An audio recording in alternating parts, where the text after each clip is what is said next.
Welcome to Lingo Ladder. My name is Daniel, and I am from Vancouver, Canada. Today I want to share with you my unforgettable journey to Dubai, a city that feels like it was built to shock and impress the entire world. Before I begin, please like this video and subscribe to Lingo Ladder, so you don't miss more adventures and English learning stories. For many years I had heard people say Dubai is a city of gold, skyscrapers, and luxury, but also a city of contradictions. I had always wondered what it really looks like to stand in the middle of the desert and see towers of glass and steel rise into the sky. When I finally arrived, the first thing that hit me was the heat, the kind of heat that makes you instantly understand you are in the heart of the Middle East. But as soon as I looked around, I realized this was no ordinary desert city. This was a global stage where the future is being built. The skyline of Dubai is one of the most dramatic in the world. Palm trees line the streets, but above them rise buildings that look like they come from a science fiction movie. The most famous of them, of course, is the Burj Khalifa. Standing at the base of the tallest building on Earth, I felt like an ant looking up at a mountain of glass. Everyone around me was taking photos, some smiling, some almost in disbelief, because this tower seems to touch the clouds. When I went up to the observation deck, I could see the desert stretching endlessly on one side and the turquoise sea on the other.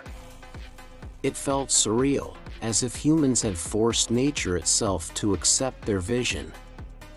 Not far from the tower is the Dubai Mall, which is more than just a place to shop. It is a world of its own, with thousands of stores, giant aquariums, ice rinks, and even waterfalls. Walking inside, I felt like I was in a theme park, not a mall. People from every corner of the world were there. Tourists with cameras, locals in traditional dress, and workers from dozens of countries. The mix of cultures was overwhelming but also fascinating. Another place that captured my imagination was the Palm Jumeirah. To stand on an island shaped like a palm tree that was built by human hands felt almost impossible.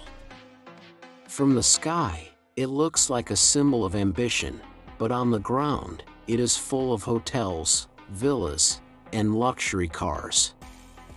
Walking there, I couldn't stop thinking about how much effort and money it must have taken to create something like this. Some people love it, others call it unnecessary, but no one can deny that it is unique. Of course, Dubai is not only about modern wonders. One of the highlights of my trip was going on a desert safari. We rode in powerful jeeps that flew over the sand dunes like roller coasters. I laughed, shouted, and held on tightly as the driver pushed the car up and down the golden hills of sand. When the sun began to set, the sky turned orange and purple, and for a moment, the desert looked endless and eternal. Later, we sat on carpets, ate grilled meat, and watched traditional dances under the stars. It was a reminder that Dubai, beneath all the modern shine, still carries the spirit of the desert.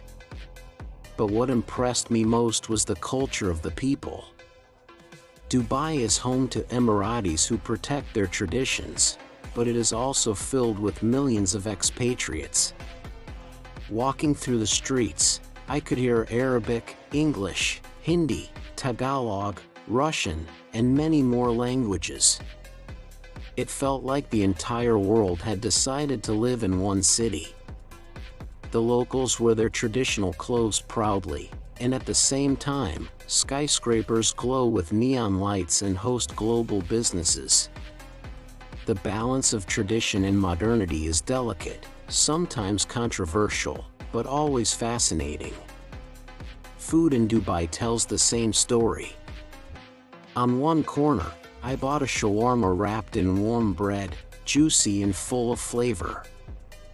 On another, I sat in a luxurious restaurant where the menu looked like a piece of art and the prices could make you dizzy.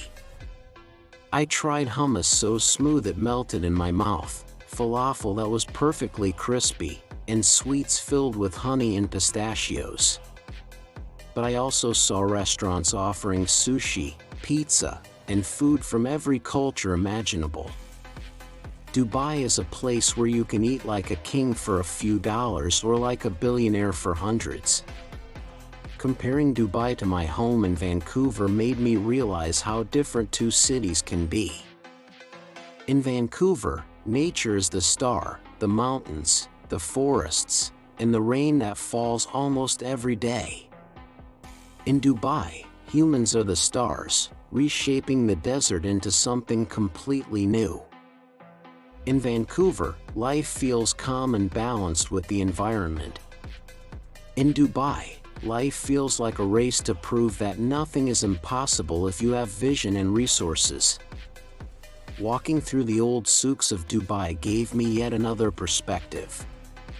The smell of spices filled the air, merchants called out to visitors, and gold shops sparkled in the sunlight.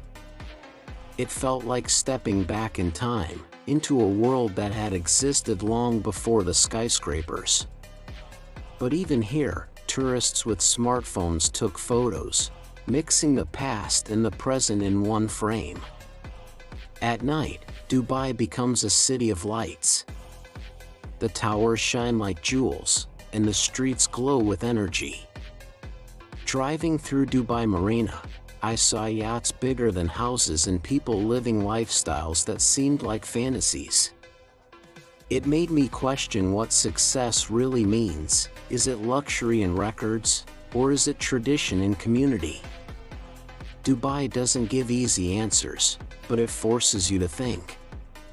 Some people criticize Dubai, saying it is artificial, too focused on money and image. Others admire it, calling it proof of what humans can achieve. For me, Dubai was both inspiring and confusing. It showed me the extremes of ambition, the clash of tradition and modernity, and the power of dreams turned into reality. Traveling to Dubai was not only a trip, it was a lesson.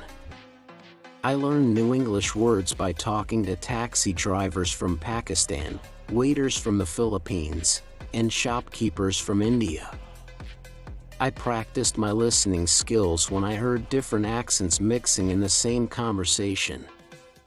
And I spoke with locals who told me about their pride in their culture and their vision for the future. Dubai taught me that language and culture are always connected. As my journey came to an end, I looked once more at the skyline, with the Burj Khalifa rising above everything else. I thought about how far I had come from rainy Vancouver to this city of sun and sand. Dubai challenged me, surprised me, and sometimes shocked me, but it left me with memories I will never forget. It is a city of contradictions, but maybe that is what makes it unforgettable. Thank you for joining me on this journey to Dubai. I hope my story helped you practice your English listening and speaking while exploring a fascinating city. If you enjoyed this video, please like and subscribe to Lingo Ladder for more adventures. And stay tuned, because in the next video we will travel to another exciting city together.